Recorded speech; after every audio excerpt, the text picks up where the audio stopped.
Anda telah mengunduh podcast yang dipaparkan oleh Pendeta Dr. Erastus Sabdono ini dari truth.id/voice. Selamat mendengarkan podcast ini.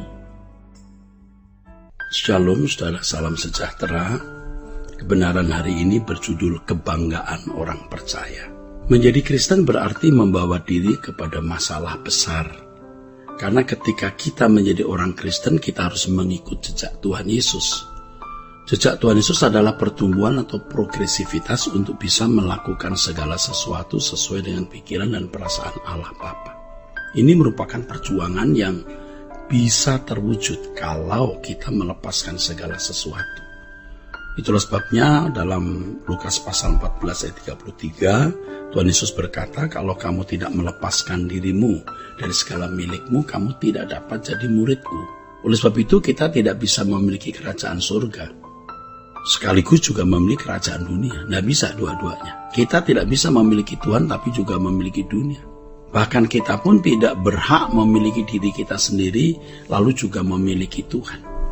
Inilah konsekuensi sebagai anak tebusan. Segala sesuatu yang kita miliki menjadi milik Tuhan dan kita harus rela melepaskan semuanya menjadi milik Tuhan. Sebab hanya dengan cara demikian kita bisa dibentuk untuk bisa dikembalikan ke rancangan Allah semula. Kalau kita merasa memiliki diri kita, merasa berat memiliki kesenangan, merasa berat memiliki kebahagiaan, proses untuk dikembalikan kepada rancangan Allah semula tidak akan terwujud, tidak akan bisa berlangsung. Dengan demikian, kalau kita memiliki komitmen sungguh-sungguh mau ikut Yesus, kita hanya boleh memiliki satu saja, Tuhan. Hanya Tuhan yang menjadi milik kita. Kebanggaan kita adalah memikul salib, kebanggaan kita adalah menyangkal diri, kebanggaan kita hanyalah melakukan kehendak Bapa. Kurang dari itu tidak bisa. Menjadi orang Kristen harus benar-benar rela dibawa ke pembantaian seperti domba dibawa ke pembantaian, saudara. Kita hanya bisa berkata, ya aku bersedia Tuhan. Nah inilah orang yang telah berhenti memiliki dirinya sendiri.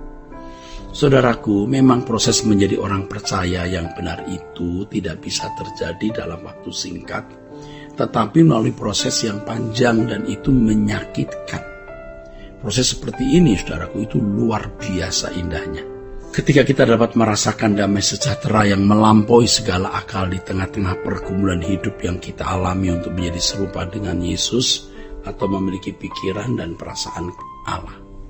Akhirnya kalau dulu kita menikmati dosa, menikmati kepuasan-kepuasan daging seperti kuliner, seks, kehormatan manusia, pujian, sanjungan, uang, dan lain-lain. Kita merasa bangga memiliki hal-hal itu. Dan kita merasa terpandang dengan kedudukan, pangkat, dan lain-lain yang kita miliki. Dengan cara begitu kita menikmati dunia ini. Dulu kita menikmati dosa, Kita merasa bangga memiliki ini itu, kita merasa terpandang dengan kedudukan, pangkat, dan lain-lain. Namun sekarang kita menikmati kesucian. Kalau kita menikmati segala sesuatu yang berasal dari dunia ini, kita pasti terjebak dalam kecanduan yang membuat kita makin terpisah dari Allah. Kita mengeliminir Allah, menyingkirkan Allah. Kita memisahkan diri dari Allah. Dengan kata lain, keluar dari hadirat Allah. Tetapi kalau kita sekarang sungguh-sungguh mau melakukan kehendak Allah, menjadi orang-orang yang sungguh-sungguh bersedia dikembalikan ke rancangan Allah, tentu kita harus mau masuk dalam proses yang berlangsung. Bagaimana kita hidup dalam kekudusan dan kesucian, dan hal itu membuat kita bisa menikmati kesucian. Kalau dosa bisa dinikmati, kesucian juga mestinya bisa dinikmati. Ketika kita dilukai, kita diperlakukan tidak adil, kita bisa dengan tulus mengampuni mereka. Kita juga minta agar Tuhan mengampuni mereka. Ya, ini pada mulanya menyakitkan diri kita sendiri, tetapi lama-lama menjadi kenikmatan. Sakit yang kita nikmati itulah kesucian, dan kita bisa menikmatinya, menikmati kesucian.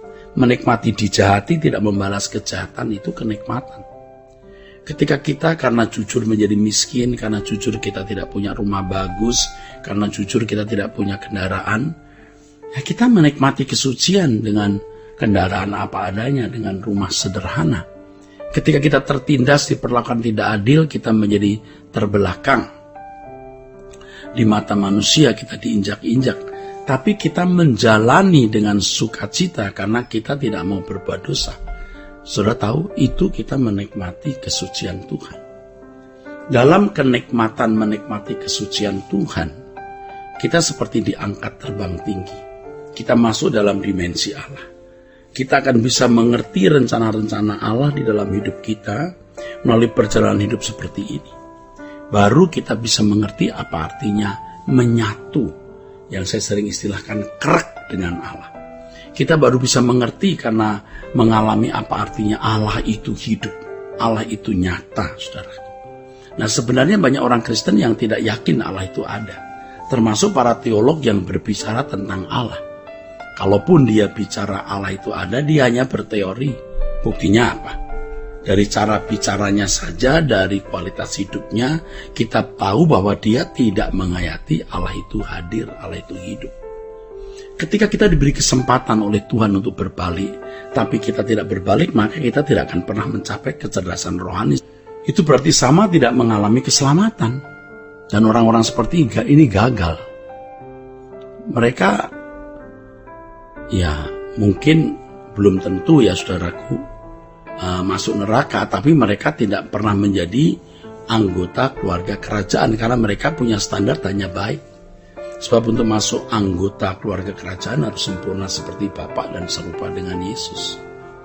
Orang-orang seperti ini ya tidak bisa diajak menderita bersama Tuhan, tapi bisa jadi orang Kristen baik, bisa memberi perpuluhan memang ya, bisa membantu kegiatan gereja, tapi tidak bertumbuh untuk serupa dengan Yesus.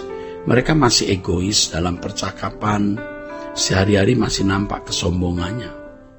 Dan tentu dengan kecerdasan mereka bisa menutupi diri sedemikian rupa, seakan-akan mereka orang baik, rohani, padahal mereka bukan orang yang berkenan di hadapan Allah.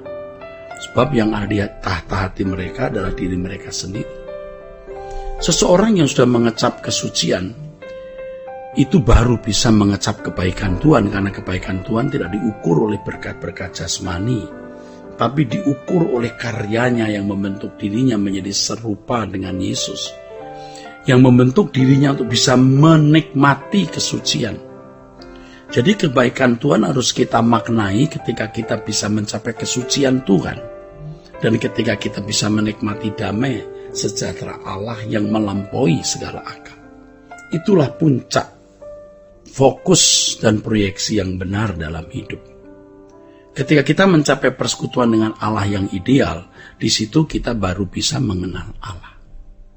Saudaraku, sering dikatakan mengenal Allah adalah ketika kita mengalami perjumpaan dengan Allah.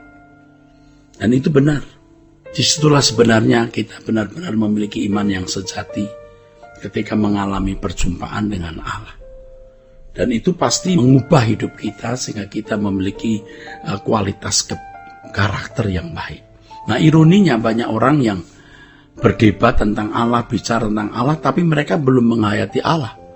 Mereka itu sebenarnya menjadikan Allah seperti barang dagangan, ya. Mereka menjual Allah itu untuk sebuah reputasi dan prestis mereka. Tapi mereka merasa sedang membela Allah, apalagi kalau mereka bisa menyerang orang-orang yang dianggap sesat, dianggap merusak kebenaran Injil. Padahal mereka sendiri yang mengatakan orang lain sesat, dia sendiri sesat sebenarnya. Dari kualitas hidup mereka yang rendah itu sesat. Kesesatan jangan hanya bicara soal pengajaran, karena kalau soal pengajaran ya relatif. Orang bisa berkata si A itu benar, yang lain bisa berkata itu salah. Kebenaran sejati terpancar dari kehidupan yang serupa dengan Yesus. Nah, kiranya kebenaran ini memberkati saudara-saudara sekalian. Sola Gracia.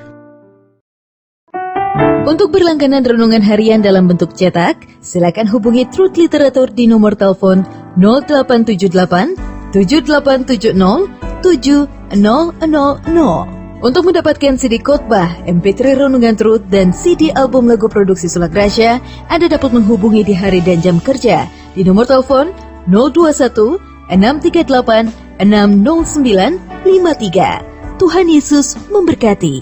Sola Gracia.